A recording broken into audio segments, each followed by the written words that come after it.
Now about the second book of Samuel. It is about David's rulership. What do we know about this book? What we can find in this book? Well, there are first some prophecies by God that are not fulfilled, so these are failed prophecies. And there is this Absalom guy. Did he have any children or not? This is a direct self-contradiction in the book. And Absalom was a mutant from the X-Men movies whose hair weighed circa 10 times than any other normal humans. What a freak he is. Then there is this crown made of gold, weighted around 80 kilograms. Imagine how strong neck you must have to wear this crown. Then jump back to the beginning. Saul's death is told to us, just like in the first Samuel, but with a different version where Saul is killed by some Philistine, not committed suicide. Then also comes the morning song of David, from where we learn that he had this we really learn that he has this gay relationship with Jonathan.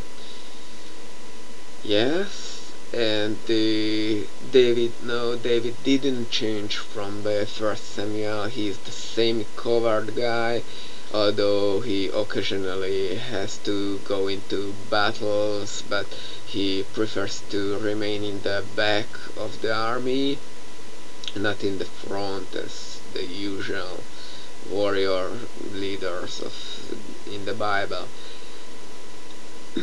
And he even commits adultery. Yes, this is the same guy who is called the first great king of the Jews, although it didn't go on that easy. First, in 1 Samuel, he was secretly oiled up by Samuel. Yes, sorry, it just got me confused. This Samuel. And now comes the public oiling up. What ends with civil unrest, where 11 tribes of Israel from the 12 or 13 rebels against the possible rulership of David.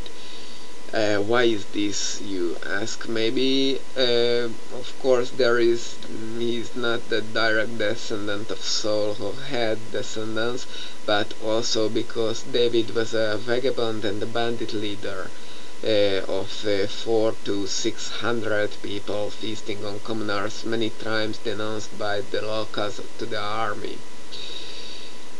So this is the guy, what the Bible calls absolutely just and perfect, maybe with even more one exceptions. When the Lord directly orders the numbering of the people, what is followed by the punishment directly from the Lord for the same act that the Lord directly ordered.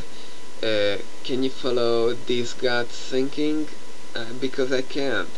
I think no one can or want to follow a God who changes his mind at every second.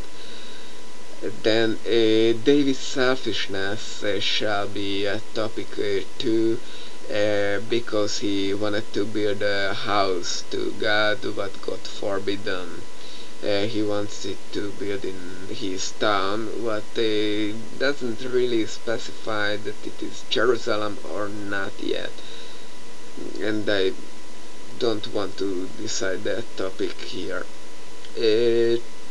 Now, what is this accident that happened during the Ark of the Covenant transport into the city, and Actually, it ended up in the tabernacle, the tent of God, not in the house of God.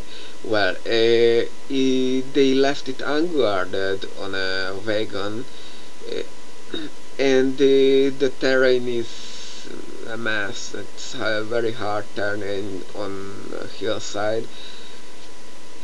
So a guy who is not a Levite, but he's the only possibility to catch the falling ark. Jumps there and prevents it from shattering into tiny pieces. This bravado is of course punished by God with death. So, next time this God needs you to save his sorry ass, don't do that because he will punish you for that with death. Thank you. Goodbye.